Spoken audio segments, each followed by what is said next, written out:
Earlier this month, the Austin City Council voted to repeal its sit-lie and camping ordinances to decriminalize homelessness. The City Council also voted to move ahead with the purchase of a building in South Austin that will serve as a second homeless shelter not far from neighborhoods and schools. These actions have sparked intense debate by citizens who are either in support of what the city is doing or are against it. Since the ordinances were repealed, we've seen an increase in the number of tents and homeless camps under highway overpasses, particularly along Highway 71 and 290 corridors. We've also seen fires at some of these camps and in some cases violence, and that has people concerned. Joining us now to discuss the recent changes to the city's homeless policies is Mayor Steve Adler. Thank you for coming in and being here tonight. Thank you for the invitation to be with you. Now, Mayor, there are two petitions in circulation right now. One to repeal the changes made to the homeless ordinances, another urging the city to find another location for that second shelter. What are your general thoughts on this kind of community pushback with what you've done? Well, I'll tell you, the homeless challenge that we have in this city is real, and it's not new. Over the last few years, and certainly over the last year, more and more people are coming to me and saying that the homelessness challenge is certainly more visible. We have more people perceived downtown. We have more people that are showing up under overpasses. We have people in tents as opposed to bedrolls.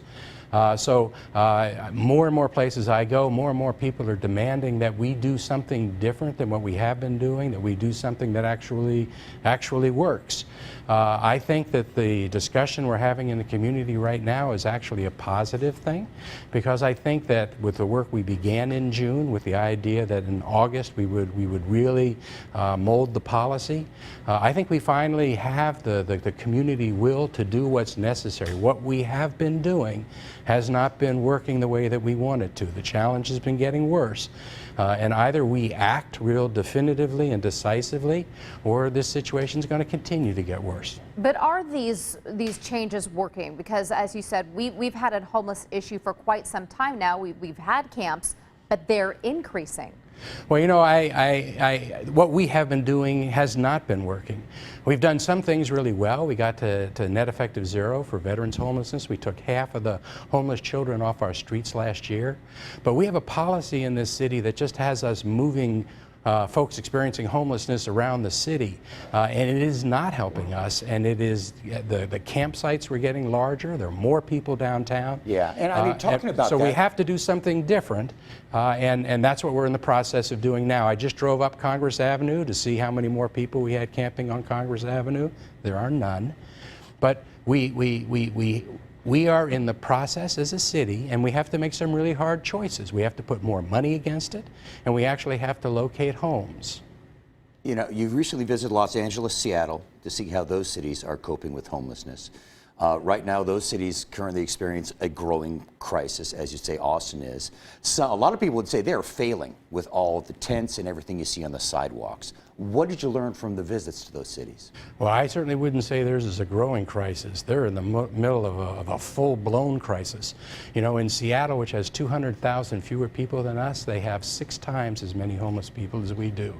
Our homeless population went up 4% last year. National average was 5%. Dallas went up 9%, but in LA, they went up 16%. They have almost 40,000 homeless people in LA. I went to those cities. We've certainly been talking to LA and to Seattle and dozens of other cities on a regular basis here for the last several years. But I went there and I asked the mayors, since they're in that situation now, what would you have done if you had acted 6 years ago? What do you wish you had done back then that you failed to do? And the answer from both of them came back the same way.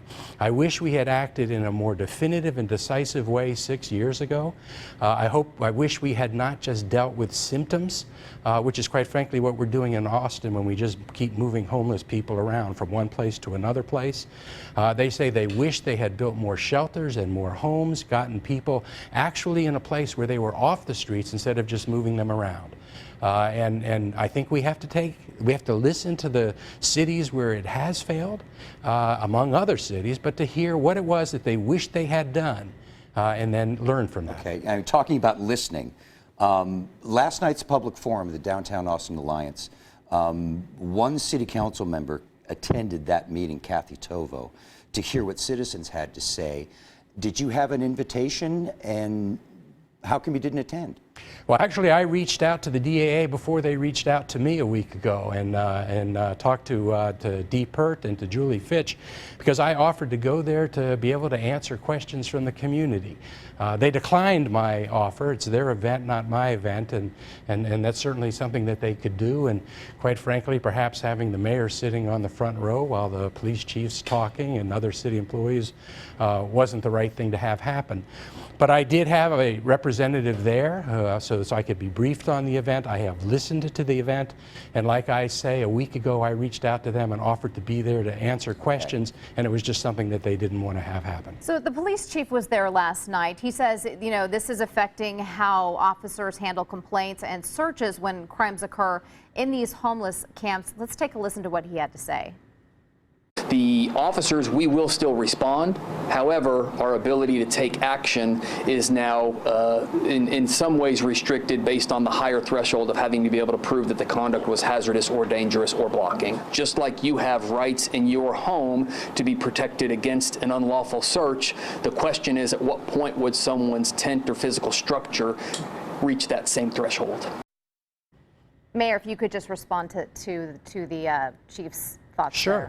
The chief there is talking about something that didn't arise with the ordinances that we did in June. What he's saying is, as these tents become more elaborate and they begin to look more like homes, he's concerned about being able to search them because they might be challenged in court. The example that he gives is a home that was under Ben White at Pack Saddle that I actually walked through together with some of his officers 3 months ago. So we're talking about structures that are getting more elaborate months ago, not something in reaction to what we did in June. And it is a concern, and that's why the City Council has said to the manager, you know, we can't tell people that you can't camp if we can't tell them where it is that they then should go. That's what the courts are telling us. And that's what we have to do in this city. We have to identify where people can and can't camp. We have to provide people homes so that we can get them off the street in a safer, better place. You know, the suggestion that we're going to have camps all over the city, or that's what the City Council wants to do, is just not right. I see what's happening on social media. I've seen the staged pictures about the discount tire store.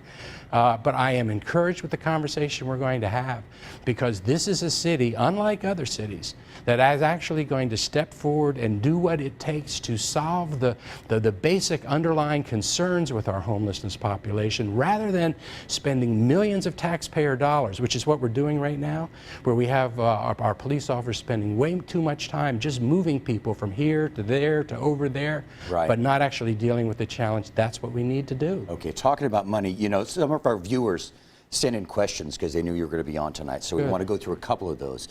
Haley Kuth, she wants to know, she says, why can't we triage the homeless now in an already owned city building like cities do during hurricanes? We could use the $9 million slated for the old office building and use those funds to help the homeless right now. You know, I think that's a really good question, and in June what the City Council did was pass a resolution requiring the city manager to come back to us in August and start identifying places where in fact we could provide shelter, where people could get triaged. I don't know what his answer is going to be. I'm sure they're looking at city-owned properties. We also know that we have shelter capacity that already exists that we're not using because we don't have the funding available to provide the wraparound services so that we can use those existing facilities.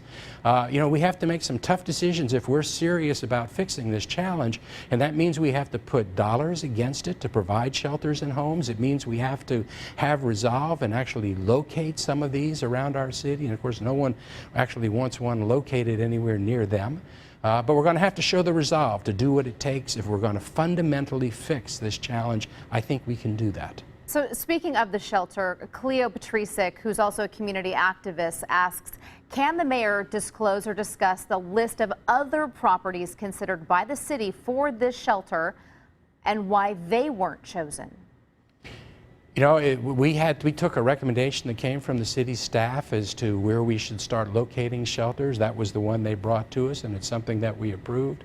I don't know what other locations they're looking at, but quite frankly, I think this is a challenge that we are all in together.